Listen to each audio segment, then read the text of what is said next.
Assalamualaikum. Khamis 22 Jun bersama dengan 3 Zulhijjah pada hari ini.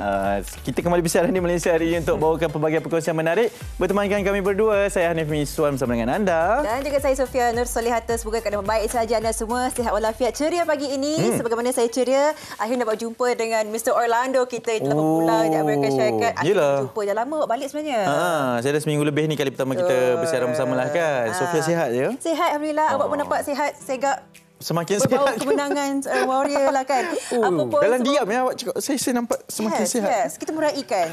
Kalau anda semua yang berada di rumah, boleh titipkan antara komen-komen, tanya dan sebagainya untuk menyemarakkan lagi pasukan Malaysia kita. Ampun Hanif, saya gembira jumpa dengan awak ni. Kita banyak topik yang menarik untuk dibawakan. Betul, hari ini fokusnya adalah berkaitan dengan bagaimana perjalanan di atas jalan raya. Kadang-kadang pengalaman di atas jalan raya ini adalah sesuatu yang menyeronokkan, sesuatu yang keselamatan perlu di atas jalan raya. Tapi apabila ada sikap pembuli jalan raya ini buat kita rasa trauma, takut, buat kita rasa macam kenapa kena ada sikap sebegini kan di atas jalan raya, terutamanya yang membabitkan kes-kes yang tular sebegini, Sofia. Betul. Macam-macam sebenarnya dari minggu ke minggu ada sahaja kes buli jalan raya yang di mana kita melihat ni seakan-akan mereka ni walaupun di belakang kenderaan itu sendiri tak mampu untuk mengawal perasaan mereka, mengawal amarah mereka. Jadi hasilnya terjadi antara aksi-aksi yang kadang-kadang kita di atas jalan raya tak sangka boleh berlaku pada diri kita. Lagi-lagi yang dibuli semena-mena secara fizikal dan juga secara berbaur kata-kata juga. Ya, buli ni ada dua lah. Maksudnya ketika pemanduan dibuli dengan yang ada yang kadang-kadang break. Kacau kita kat depan, tak bagi kita potong kan, himpit-himpit kita. Ada juga buli yang apabila dah berhenti tu datang tunjuk something atas jalan raya. Kita akan tengok dengan lebih lanjut berkaitan dengan kenapa. Pernah mengalami ke? Saya alhamdulillah setakat ini tidak pernah dibuli sebegitulah. Mungkin di atas jalan raya tu apabila orang potong-potong kita apa semua tu mungkin kerana sikap di atas jalan raya, tapi untuk berdepan dengan orang yang datang marah-marah tu tidaklah kan, Sofia? Macam mana sebagai seorang pemandu wanita? Setakat ini belum secara berdepan dan fizikalnya, tapi apa yang awak sebutkan tu betul. Bila ada trigger ataupun kita berjumpa dengan seseorang yang mempunyai label buli jalan raya ni, nampak mereka ni mungkin cuba cucuk kita dari belakang, high beamkan main kita, lampu tinggi kan, ataupun main break-break dan sebagainya. Jadi apakah langkah-langkahnya dan bagaimana kita ni kalau kita tahu kita ada perangai panas baran dan kita perlu memandu dan sebagainya, cara untuk kita mengawal perasaan itu mungkin kita bincangkan sebentar saja lagi tentang amarah dan trend membuli di jalan raya. Jangan sebegitu tu nanti. Sekarang kita kongsi sikitlah tentang keadaan cuaca semasa dalam negara kita, Kuala Lumpur, bandar-bandar utama dan sebagainya. Difahamkan keadaan cuaca yang baik. Mungkin di Kanga Perlis kalau boleh confirmkan pada keadaan ketika ini hujan di sekitar Kanga, di utara tanah air, dan juga bandar-bandar yang lain tiada amaran ribut petir dan juga tiada amaran hujan lebat berterusan. Maksudnya keadaan cuaca baik pada hari ini. Dan bagi ini juga kita ingin mengucapkan tahniah jugalah kepada Tan Sri Razarudin Hussein dilantik sebagai Ketua Polis Negara yang baharu. Manakala Pengarah Jabatan Siasatan Jenayah JSJ Bukit Aman, Datuk Sri Ayub Han Maidin PC pula dilantik sebagai timbalan yang berkuat kuasa Jumaat ini. Dan pastinya Datuk Sri Saifuddin Nasution Ismail mengatakan pelantikan itu mendapat perkenan Sri Paduka Baginda Yang di-Pertuan Agong dengan nasihat Perdana Menteri atas pengakuan Suruhanjaya Pasukan Polis. Tahniah kita ucapkan. Ya, ini satu lantikan yang akan berkuat kuasa serta-merta dan itu antara perkembangan terkini dalam negara kita yang kita kongsikan bersama dengan anda. Dan ini perkembangan yang mendapat perhatian tular dan juga ramai. Kita ni bersukan kan? Bersukan ni secara naturalnya adalah sukan-sukan yang biasa kita main, tetapi satu skill menggunakan kaki ni apabila diadaptasi dengan bangku yang kecil itu, boleh pula pusing-pusing. Saya pun tak boleh buat. Secara santainya, bagi mereka yang menimbang bola dan sebagainya, rasa ini satu skill sebab menggunakan kerusi. Ayo kita saksikan siapakah gerangan adik ini.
Bakat adik Kiki memutarkan kerusi itu dengan santainya. Hanif, awak boleh kot? Tak boleh. Tak boleh Saya dah cuba-cuba juga tadi. Oh, dah cuba?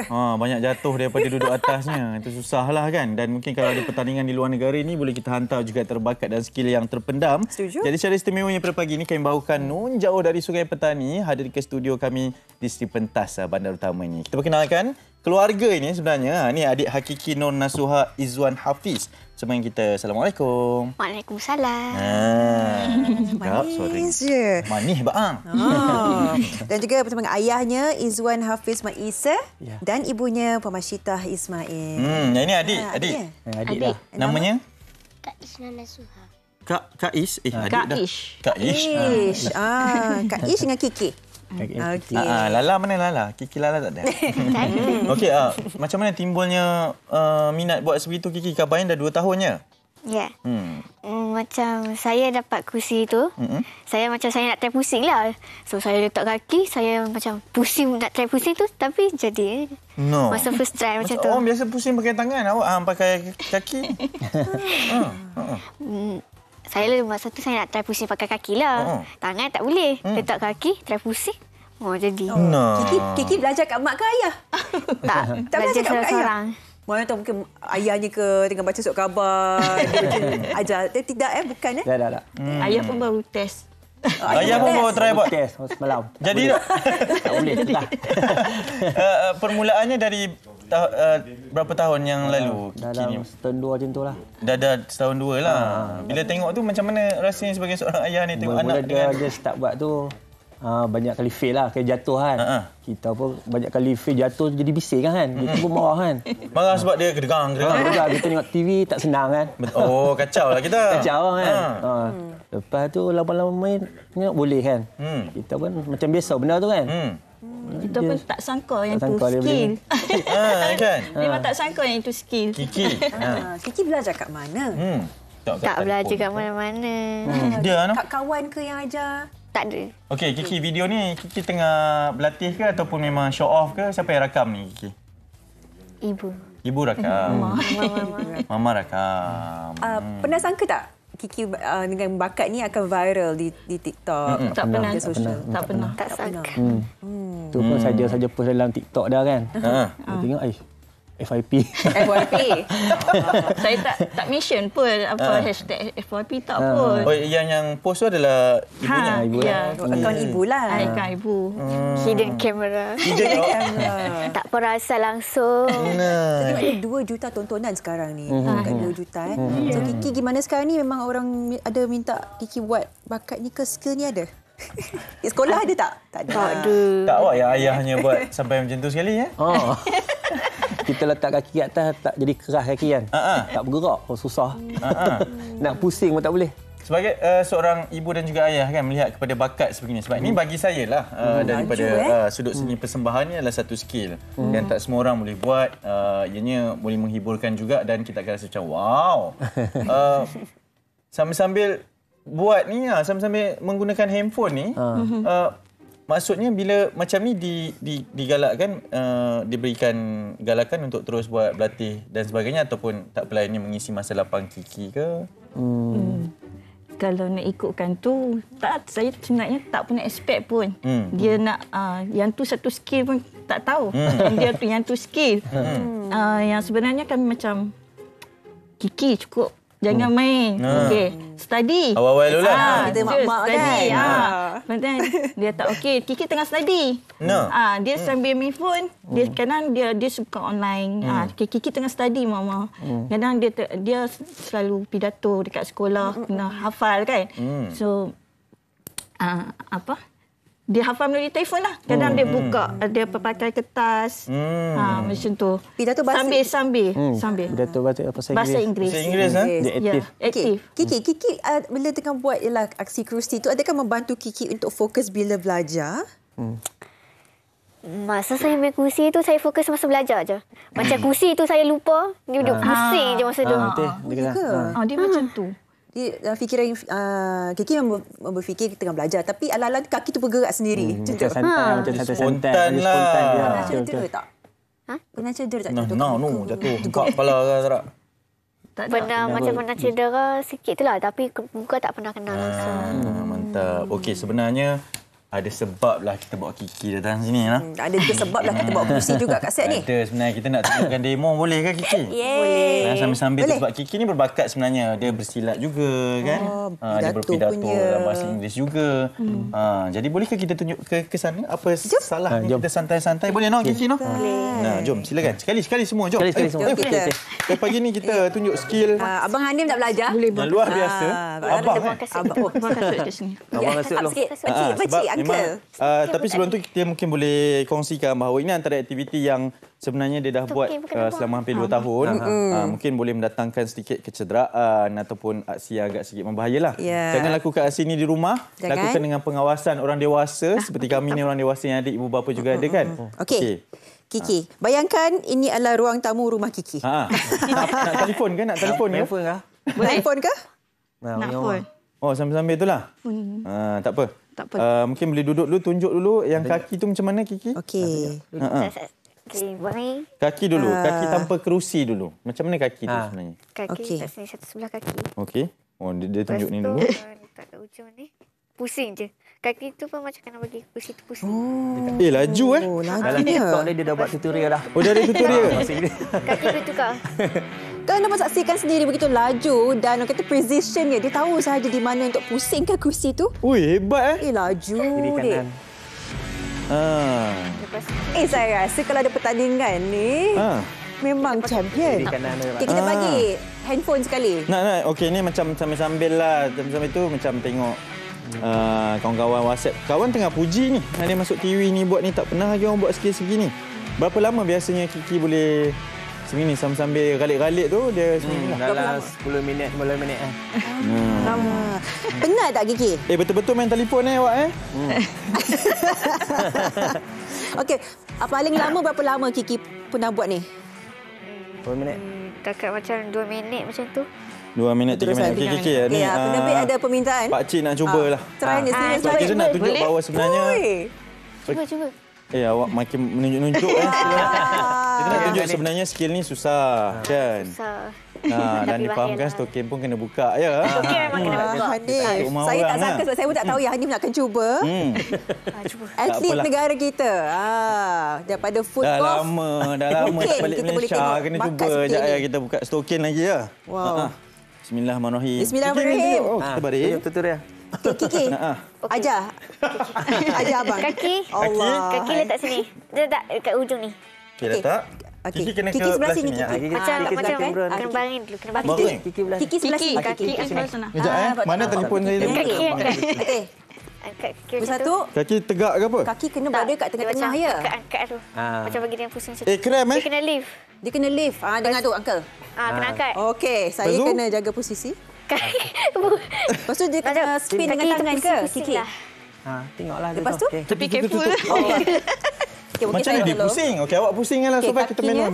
Manual lah. Saya pusingkan. Janganlah. Tengah main telefon. Kita cuba Pusing. Pusing. Apalah kita pusingkan tu awak lah ni. Kan sama-sama kaki jadi keras kan. Ini nak tunjuk susah. Okey, saya try lah. Okey, kita letak. Kiki ke sini. Bahaya. Okey, dia kena Kiki takut. Pakcik pun takut tau. bila Kiki buat, dia kaki kat bahagian tengah tau. Bagi kena. Ibu jari Lepas tu bila maksudnya. pusing Ibu tu, jari nak tu main peranan. Uncle kena gerakkan nafas ni. Kiki. Letak kat Uncle. Dia macam. Okey, Kiki tunjuk. Bukan mudah anda dapat saksikan sendiri Dia tunjuk. ya. Kiki buat tutorial. Okey. Step Baring. pertama baring. Okey. Step kedua Lepas tu bahagian dia macam tengah-tengah. kaki ni dia kena pusing macam tu. Oh, kat belah buku Dia kena lali tu. gerak. Dia kena gerak. Okey, dia banyak jari kaki tu yang main peranan. Jari kaki tu kena Hanif. peranan. Macam tak ada apa-apa je dia buat. Wow. Tapi dia dah 2 tahun tau buat benda ni. Bayangkan setiap hari 10 minit. Careful. Hebatlah Kiki. Kiki. Thank you Kiki. Okey, Kiki. Dah Kiki dah tak nak berhenti dah. Kiki dah besar nanti jadi apa? Kiki Dah besar nanti nak jadi apa? Jadi apa? Jadi apa? Saintis. Saintis. Bayangkan seorang saintis dalam makmal. Dia boleh Tu melukis saya kartun. berfikir. Dia boleh melukis, dia suka robotik. Yang sini pusing ni. Nanti orang tak nampak. Baik Kiki. Okey. Saya first time dalam sejarah dalam sejarah pengacaraan saya ni. Sekali lagi. Itu trofi ya. Dan cara pengacaan saya ni saya berkaki ayam. Tak apa. Demi Kiki. Apa pun kita cakap terima kasih sudi datang ke studio. Moga Kiki terus berjaya, teruskan pidato.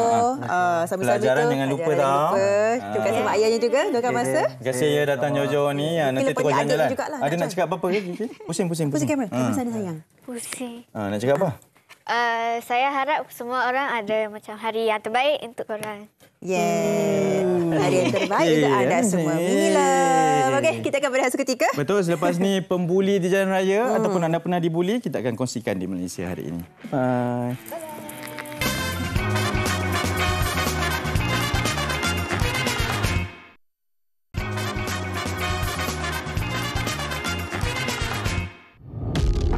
Kes buli jalan raya sememangnya tidak asing dalam kalangan masyarakat Malaysia. Saban tahun ada sahaja kes buli jalan raya yang menimbulkan keresahan pemandu, terutamanya wanita. Buli jalan raya boleh dibahagi kepada 3 kategori, iaitu buli fizikal seperti memukul atau mengugut mangsa, buli mental seperti mengeji dan memaki hamun, dan buli jalanan seperti mengganggu pemandu lain serta membuat provokasi kepada mangsa. Pada 5 Jun lalu, tular di media sosial mengenai kes buli yang membabitkan seorang wanita. Berdasarkan rakaman yang dikongsi mangsa, pembuli didapati mengeluarkan kata-kata kesat serta ugutan sebelum menonjol kepala wanita tersebut. Pembuli yang telah didakwa tersebut telah disabitkan kesalahan mengugut dan sengaja menyebabkan kecederaan kepada mangsa. Selain itu, kes memandu secara berbahaya juga antara kes buli yang sering berlaku. Di Selangor, polis telah menahan pemandu lori yang memandu secara melulu dengan mengubah laluan dan berhenti secara mengejut. Suspek juga didapati positif dadah metamfetamin dan direman mengikut Seksyen 42 Akta Pengangkutan Jalan 1987 dan Seksyen 15-1 Akta Dadah Berbahaya. Bukan itu sahaja, di Melaka, seorang lelaki ditahan kerana mengugut bunuh seorang mekanik dan memiliki pistol tiruan pada Mei lalu. Lelaki tersebut dilaporkan berang selepas ditegur membuat pusingan U secara mengejut di persimpangan lampu isyarat dan bertindak ganas dengan mencekak leher serta mengacukan pistol angin kepada mangsa. Apakah faktor keganasan dan buli jalan raya ini berlaku? Dan apa pula usaha yang perlu diambil bagi mengatasi masalah ini? Semudah-mudah pantang ditegur dan tak boleh ada konfrontasi sedikit pun yang boleh membuatkan mereka yang punya panas baran ini untuk terus menjadi pembuli jalan raya. Ya, betul. Dan kami tinggalkan anda dengan beberapa persoalan tadi dalam bingkisan berkaitan dengan pembuli jalan raya ini, dan kita nak melihat kepada 2 angle ataupun 2 sudut pandang yang berbeza. Satu daripada si pembuli dan satu daripada kesannya untuk mereka yang dibuli di atas jalan raya. Untuk itu kami bawakan, nak perkenalkan tetamu di studio pada pagi ini. Inilah Profesor Dr. Rozmi Ismail, Psikologi Sosial, Fakulti Sains Sosial dan juga Fakulti Sains Sosial dari Universiti Kebangsaan Malaysia. Assalamualaikum, selamat pagi Prof. Assalamualaikum warahmatullahi. Terima kasih kerana sudi bersama kami. Terima kasih. Okay, Prof, kita mulakan perbincangan kita. Daripada sudut pandang Prof sendiri, makin hari makin ada banyak video viral bagi ramai yang mereka tak boleh mengawal amarah. Jadi hasilnya ada pembuli dan juga mangsa. Pandangan Prof sendiri. Ya, terima kasih saudara Hanif dan Sofia dan juga para penonton. Isu berkaitan dengan buli di jalan raya ini adalah satu perkara yang pada saya yang common, yang biasa, seperti yang panggil inevitable. Betul. Yang tidak boleh kita elakkan. Akan tetap berlaku. Selagi mana ada manusia yang membawa kenderaan di jalan raya, selagi itulah fenomena akan wujud. Dan kita lihat benda ini berlaku, dia macam seperti on off, kan? Sejak daripada dulu sampai sekarang sentiasa wujud.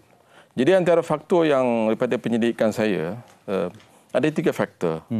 Faktor diri sebagai faktor utama, kemudian faktor environment, persekitaran sosial, dan juga faktor sosial itu sendirilah. Itu mungkin ada provokasi. Faktor environment ni adalah mungkin sebab jalan raya, sebab jam dan sebagainya. Dan faktor diri yang paling penting, iaitu ada sejenis kita negara manusia ada jenis perangai yang pada saya cepat marah. Banking ataupun panas baran. Itu tak boleh, macam Sofia kata tadi lah, benda sikit pun dia boleh jadi meletup. Sedangkan pada orang lain biasa saja. Jadi ada satu elemen saya, faktor diri itu mempunyai karakter, personality tertentu, berasa ada kaitan juga dengan dengan kesihatan mental. Saya rasa ada kaitan situ. Kajian-kajian banyak mendapati pelaku-pelaku buli ni kebanyakan ada masalah. Mungkin perlu disaringkan dari segi kesihatan mental. Okey, wow, baik. Okey, Prof bercakap berkenaan dengan pelaku. Saya nak sentuh berkenaan dengan perkara itu juga sebab ini antara video yang dipaparkan sanggup berhenti, membuli, bercakap walaupun dirakam. Tahulah ini zaman-zaman sekarang ini kan, tapi tetap dengan perasaan amarah itu. Betul. Kadang-kadang kita ni bila berbual biasa, kita okey. Ini normal ni apa semua. Tapi bila kita dapat steering tu, berada dalam situasi sebagai seorang pemandu tu, di atas jalan raya berubah pula karakternya. Jadi yang cepat marah, cepat tekan horn, tak boleh kena potong sikit, tak boleh orang buat salah sikit. Kita je yang, kalau istilah sekarang ini, terpaling betul lah di atas jalan raya. Kenapa? Dari sudut psikologinya tu, kenapa ia boleh berlaku? Itu faktor yang saya kaitkan dengan faktor individu dan juga faktor sosial tadi itu. Faktor kesetaraan sosial itu. Dia budaya sebenarnya. Budaya di negara kita, dia menganggap memandu dan kehidupan biasa di luar sana itu benda yang berbeza. Sedangkan kalau negara-negara barat, di Jepun, budaya memandu itu sebahagian dari kehidupan dia. Dia part of their life. Ataupun safety ethics itu dah menjadi sebahagian dari kehidupan dia. Menjadi budaya.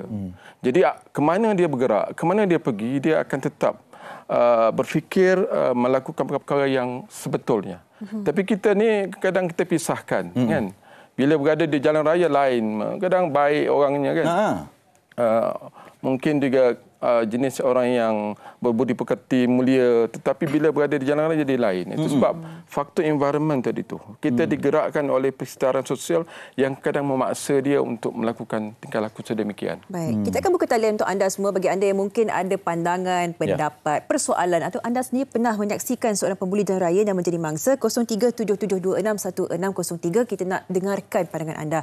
Baik, Prof. Kalau anda Prof sendiri melihat satu pattern, trend berdasarkan pemantauan Prof Doktor sendiri kan, mereka yang bergelar pembuli jalan raya ni, adakah mereka mempunyai satu trait karakter yang sama yang mungkin kita kena pasti bagi diri kita sendiri? Mungkin kita ni cepat pemarah ke, mungkin ada satu latar belakang kehidupan yang agak serupa ke? Adakah ada pattern di situ, Prof?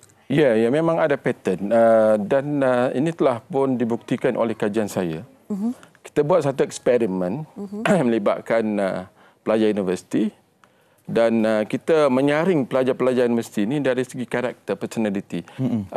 Yang mempunyai sifat panas baran, yang orang yang baik, biasa, tidak ada sifat panas baran, dan juga mempunyai karakter kita yang tidak boleh sabar dan sebagainya. Jadi dalam eksperimen ini kita telah tunjukkan beberapa gambar yang boleh merangsangkan dia punya kemarahan.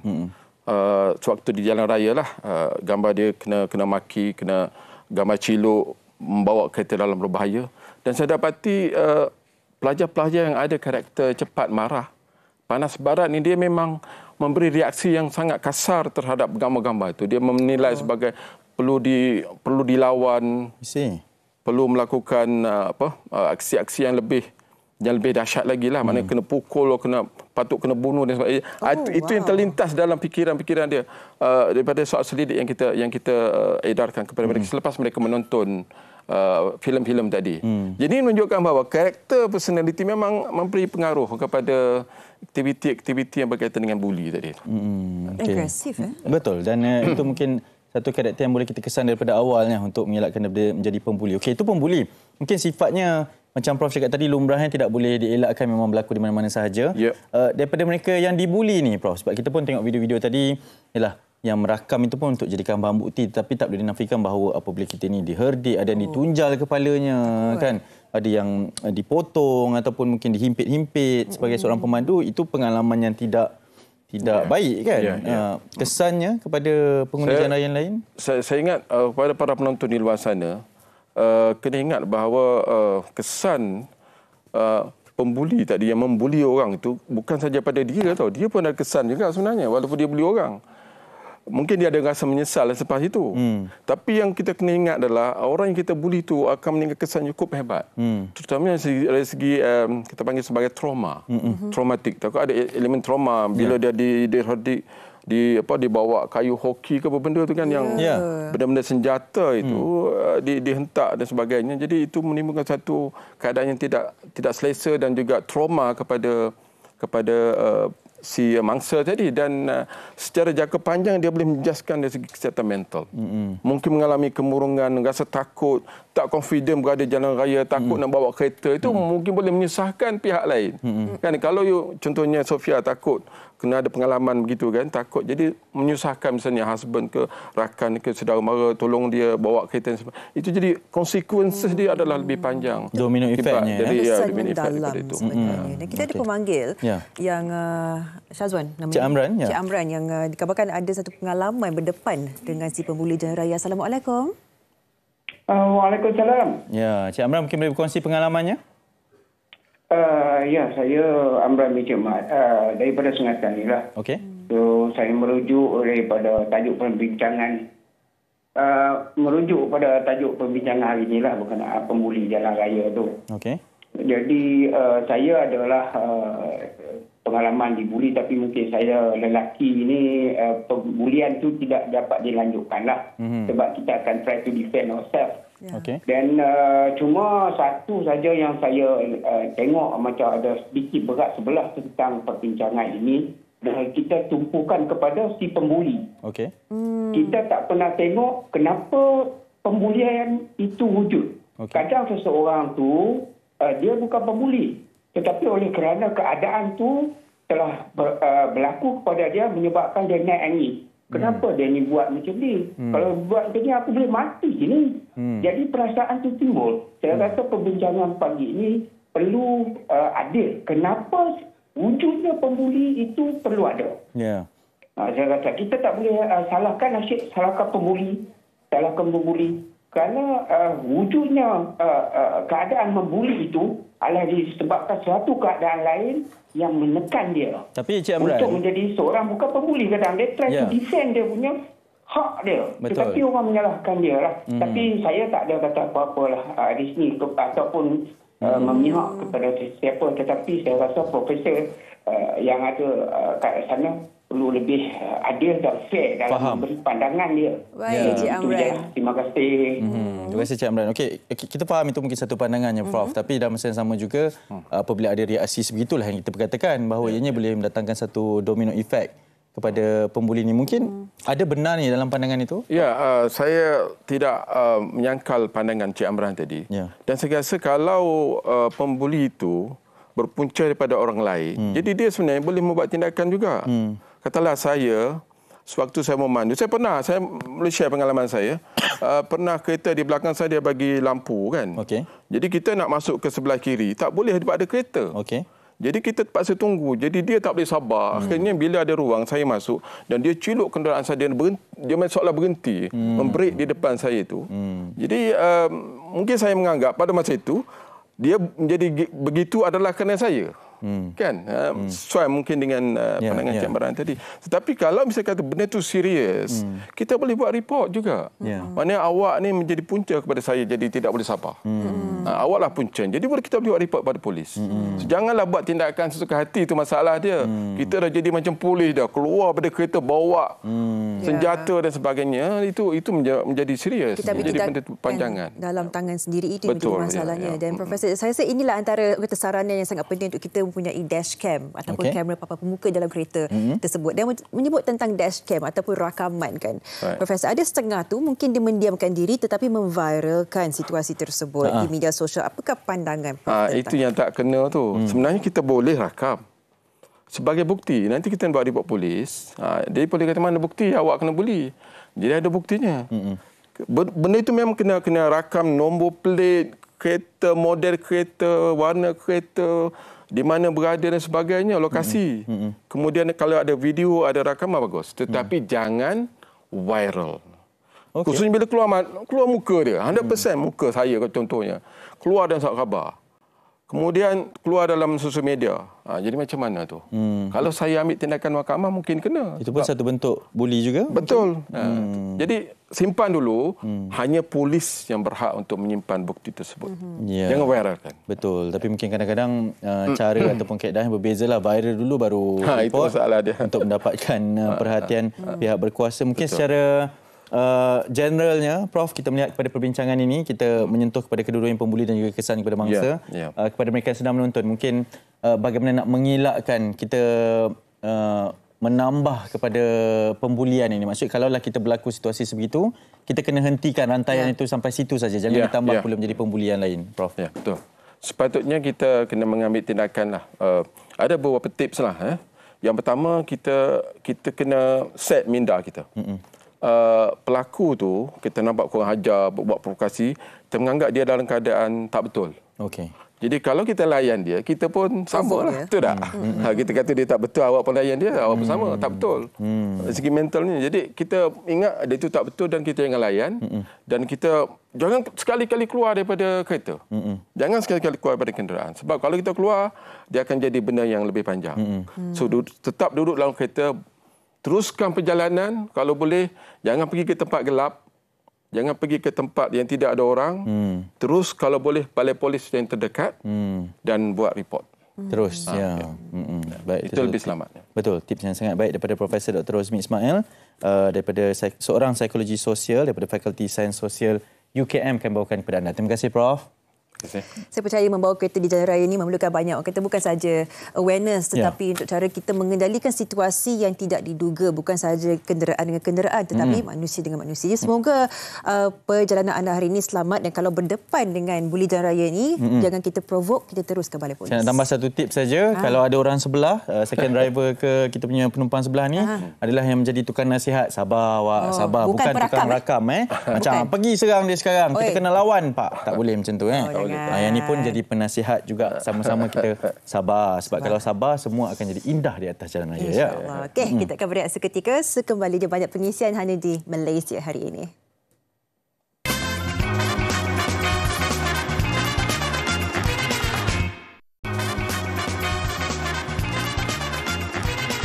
Kembali bersama kami di Malaysia hari ini. Sekarang kita nak teruskan perkongsian ini. Musim ibadah haji, musim kita berkorban. Dan untuk itu kita ingin bawakan kepada anda berkaitan dengan korban ikhlas di Kemboja. Dan saya nak perkenalkan tetamu yang sangat kita hormati, Al-Fadhil Datuk Ustaz Kazim Ilyas bersama kita secara dalam talian. Assalamualaikum, selamat pagi Datuk. Waalaikumsalam warahmatullahi. Selamat pagi, alhamdulillah. Ya, terima kasih kerana sudi bersama Datuk. Mungkin boleh nak dikongsikan berkaitan dengan selaku duta korban ikhlas ini. Kita nak kongsikan menjelang kurang daripada 10 hari ini untuk Hari Raya Ailadha, Datuk. Mungkin boleh kongsikan tentang korban ikhlas Asia Tenggara di Kemboja, Datuk, silakan. Baik, terima kasih ni. Bila sebut duta tu rasa besar benar saya ni. Duta korban, bukan duta negara, tuan-tuan. Baik, terima kasih. Tuan-tuan yang saya muliakan, bila kita sebut tentang Hari Raya Korban dan kita telah berada pada musim bulan Zulhijjah ini, perkara yang dituntut sekarang ialah untuk mengerjakan ibadah korban pada hari-hari korban dan hari-hari tasyrik nanti, insya-Allah.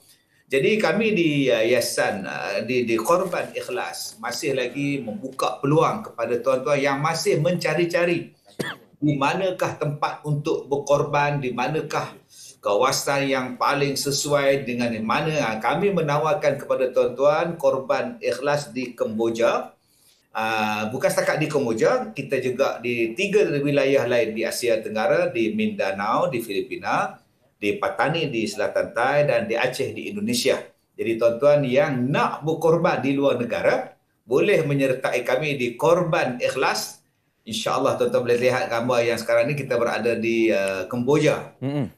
Macam mana sambutan masyarakat di sana cukup hebat dengan hanya RM450 satu bahagian, tuan-tuan telah boleh menyertai Korban Ikhlas di Kemboja. Yang sekarang yang kita tayangkan sekarang ni ialah di Kemboja. Tetapi kita juga buat di Aceh, kita juga buat di Selatan Thai dan di Mindanao.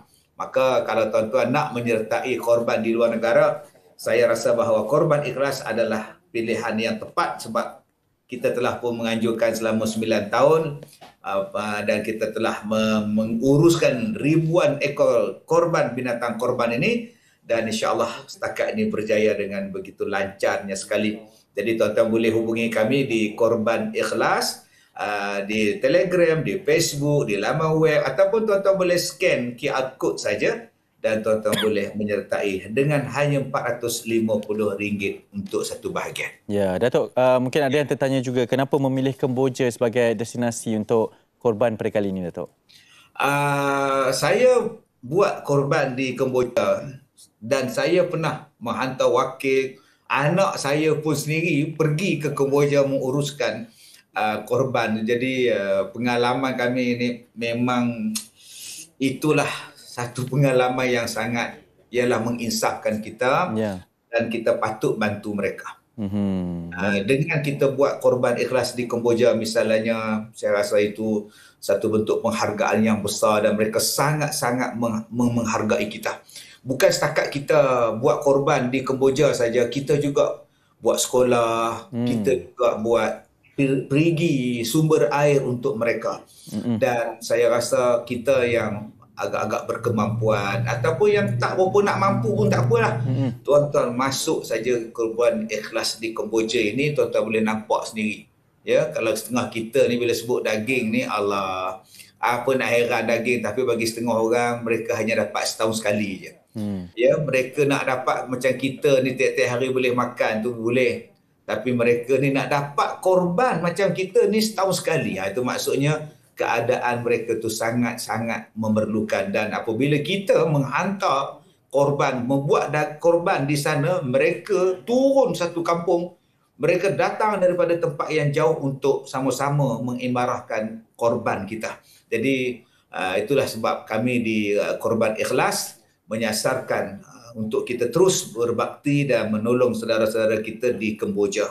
Sebab itulah sebab-sebab yang kita pilih Kemboja pada kali ini. Dan itu pun salah satu semangatnya untuk kita beribadah korban, Datuk. Mungkin boleh kongsikan sekali lagi, Datuk, bagaimana mereka yang berminat menonton pada ketika ini untuk menyertai ibadah korban bersama dengan Korban Ikhlas di luar negara ini? Baik, kalau mereka nak menyertai tuan-tuan, sila penonton untuk menyertai Korban Ikhlas di Kemboja, di kawasan Mindanao, di Patani ataupun di Aceh dengan hanya RM450. Kalau di dalam negara pun kita tak ketinggalan. Kita juga buat korban di Sabah dan Sarawak sebanyak RM1,000 dan untuk Semenanjung RM850. Jadi tuan-tuan boleh hubungi kami melalui website www.korbanikhlas.com. Boleh juga tengok kepada Telegram Korban Ikhlas, Facebook Korban Ikhlas, tuan-tuan QR code saja. InsyaAllah kami akan melayan tuan-tuan. Tuan-tuan boleh hubungi 0378906086 atau WhatsApp ke 6037890686. Jadi insyaAllah dalam negara hanya dengan RM800 saja di Semenanjung. Jadi tuan-tuan boleh sertai kami Korban Ikhlas. Baik di dalam, tuan-tuan pilihlah sama ada nak dibuat di Kemboja atau di Aceh atau di Mindanao ataupun di Patani, atau tak nak buat korban di dalam Malaysia. Kita buat juga di Sabah dan Sarawak dan termasuklah di dalam Semenanjung Malaysia. Jadi kami mengalu-alukan korban tuan-tuan pada kali ini. Kita masih ada masa, jangan kata pula dah dekat sangat lah Ustaz, insya-Allah. Sekarang semua dah senang kan? Semua dah senang. Jadi tuan-tuan boleh bersama dengan kami insya-Allah. Ya, insya-Allah ini juga antara perincian-perinciannya, detailsnya yang boleh dikongsikan. Datuk, secara ringkas sekali lagi kepada mereka yang masih lagi was-was ni, Datuk, untuk berkorban pada kali ini, Datuk. InsyaAllah tak payah was, saya duta. Sebut duta tu bukan. InsyaAllah saya bersama dengan Korban Ikhlas bukan baru. Kita dah banyak lama kita buat dan mereka pun dah menguruskan Korban Ikhlas ribuan ekor dah, insya-Allah. Yang penting ialah kepercayaan tuan ni. Baik.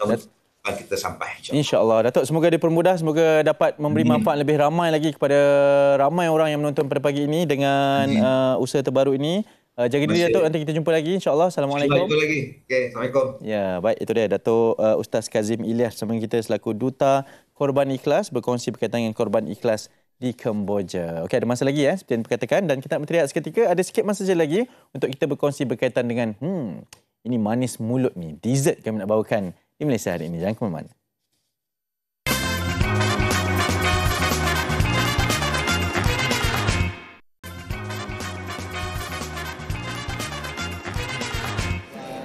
Dari dalam studio kita keluar pula sebab apa hari ni, Hanif? Ini antara dessert manisan awak yang awak suka dessert kan? ni memang kita suka yang manis-manis lah. Dan memang dia macam pembuka selera, penutup kepada setiap hidangan pun boleh juga kan. Dan ini antara dessert yang paling mendapat banyak perhatian di media sosial. Viral. Yang viral yang itulah. Dan kalau pelakunya upload je konten berkaitan dengan dessert ni, meletup. Kurang-kurangnya 1 juta tontonan. Ini antara hasil kerja ketemani manisan yang sangat cantik, terletak elok. Bukan saya melihat kecantikan saja, tapi macam melihat bahan-bahan yang digunakan juga memang banyak digunakan untuk menghasilkan makanan yang elok seperti ini. Yang buat ni adalah seorang lelaki ya. Seorang lelaki. Terus bersama dengan Encik Muhammad Zulfarli Zulkapli, juga lebih dikenali sebagai Mr. Ali. Assalamualaikum. Ya, waalaikumsalam. Terima kasih kerana sudi menjemput saya ke program pada hari ini. Sama. Tapi soalan pertama kami adalah macam mana timbulnya minat untuk buat dessert-dessert cantik sebegini? Saya kagum. Sebenarnya banyak melihat video di media sosial. So saya tengok video-video orang Korea buat, especially Indon. Jadi saya rasa sedikit terinspirasi nak buat. Lepas tu kita bermula dengan puding yang simple dulu. Contoh puding kita ada puding pandan, and then saya olah lagi lebih banyak puding dan saya share. Biasanya saya akan share di media sosial saya lah. Wow, cantik-cantik semua ya, betul, ni. Memang ada seni lah orangnya ya.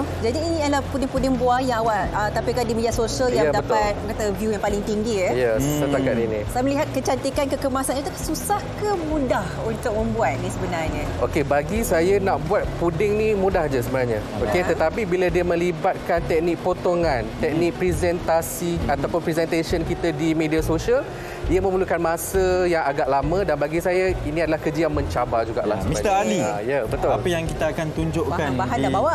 Okey. Ini pagi ni. Yang mudah-mudah je tolong. Ya, mudah-mudah saja. Okey, jadi hari ini kita nak buat puding buah. Okey, seperti yang anda boleh tengok di hadapan saya, kita ada bahan. Bahan ni mungkin nampak banyak tapi sebenarnya bahan-bahan ini mudah saja kita cari sebenarnya. Okey. So apa yang kita perlukan boleh Boleh, silakan. Kita teruskan dengan 1 tin buah.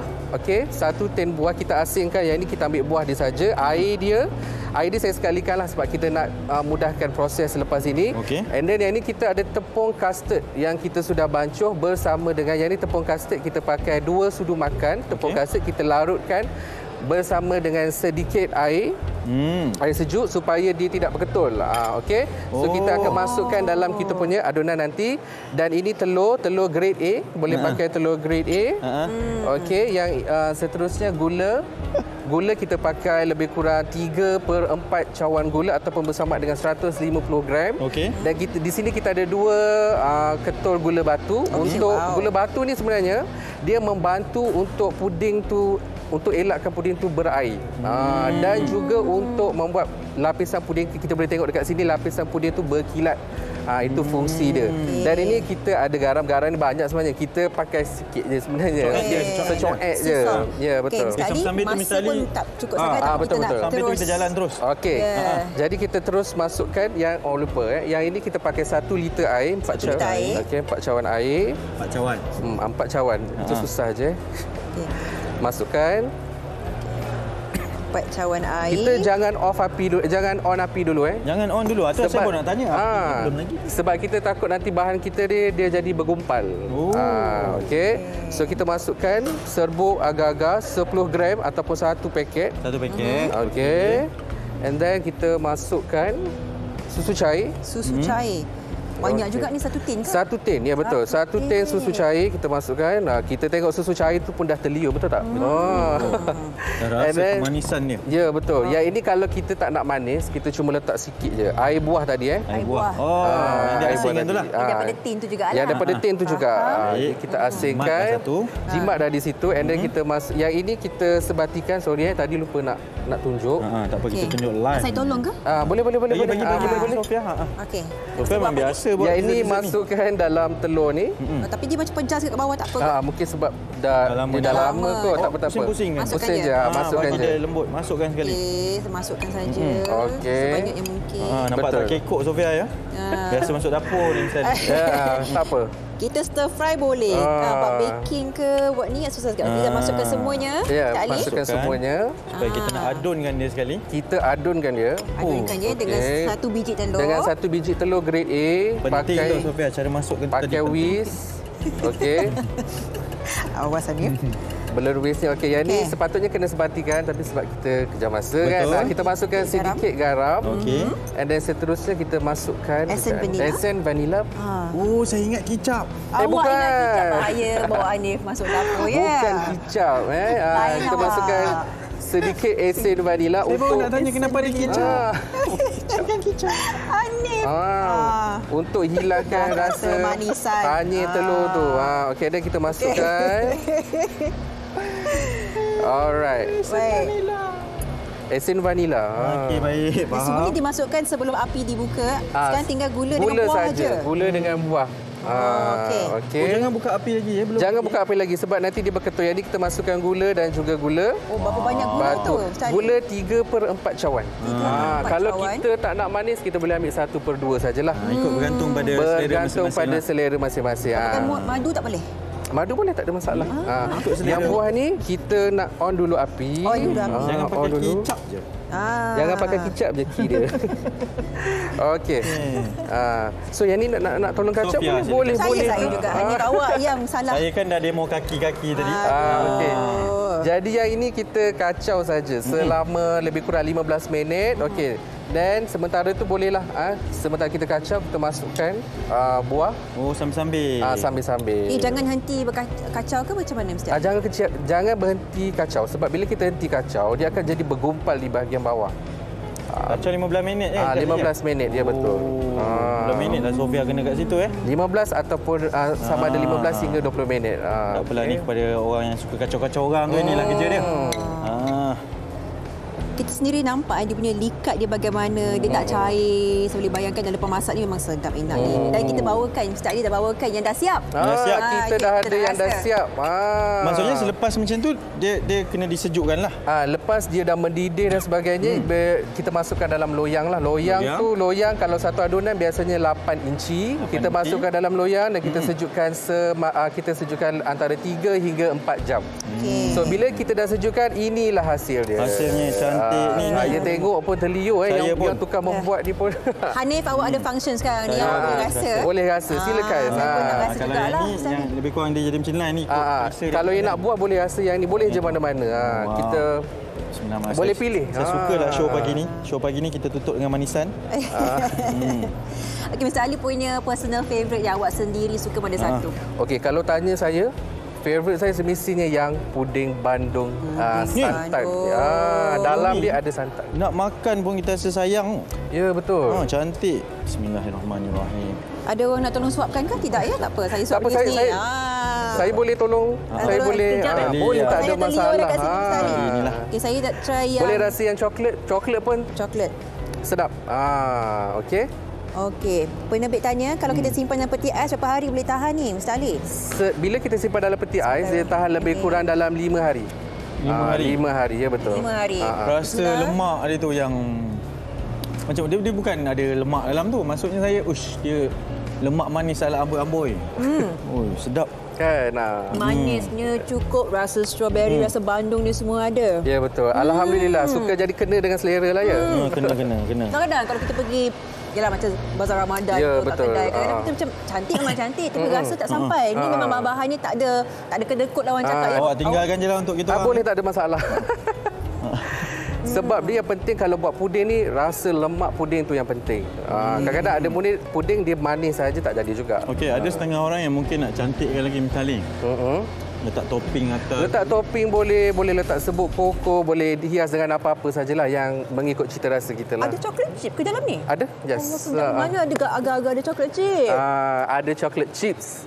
Ini special coklat chips. Kita bawakan untuk Malaysia hari ini. Ya, okey, walaupun sebenarnya Mr. Ali ni adalah seorang pempengaruh yang hebat di media sosial. Tapi kalau ada orang yang nak ikut perkembangannya tu, ke mana kena pergi tu? Boleh follow saya di TikTok. Hashtag this is Mr. Ali. Dan juga Facebook Muhammad Ali. Instagram Mr. Ali Cake. Dia nama lain-lain. Tapi tarik je Mr. Ali dekat mana-mana, nanti akan keluar akaun saya. Keluarlah ya, hebat. Dan sejak tahun 2019 dah buat puding buah ni, apa yang dah dapat daripada ketenangan ke, rasa lebih fokus ke bila bekerja, apa yang saya dapat sepanjang saya buat konten di media sosial ni, saya rasa macam saya ramai kawan, walaupun kawan tu sebenarnya di alam maya. Saya mempunyai oleh follower yang sangat-sangat baik. Terima kasih follower-follower saya yang sentiasa support saya from the day one nanti sekarang. Kadang-kadang sebab diorang jugalah inspirasi untuk saya terus berkongsi resepi yang sedap di media. Ini resepi ibu sebenarnya? Ada resepi mak saya, ada resepi saya sendiri. Kalau mak saya yang ini. Dan juga yang puding pandan santan tu. Ibunya di belakang kamera. Ya betul. Dengan rekod Mr. Ali. Tapi itulah yang menghasilkan kebakaran luar biasa ni. Alhamdulillah. Ini resepi luar biasa. Awak suka mana satu ni? Resepi. Saya nak cuba yang resepi mak dia. Okey.